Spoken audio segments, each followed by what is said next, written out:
get into a discussion and talk about what we want to see our economic system do for us, how do we want to see it function, and whether we have a role in it, and what sort of role we have in it.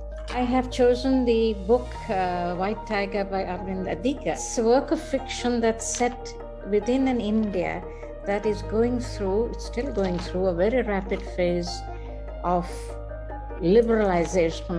And the protagonist in the book is one of the many, many millions who has been left out of the development of capitalism in India. And I think it relates well with the discussions that we will have about capitalism, be it inequality, be it the climate crisis, be it democracy.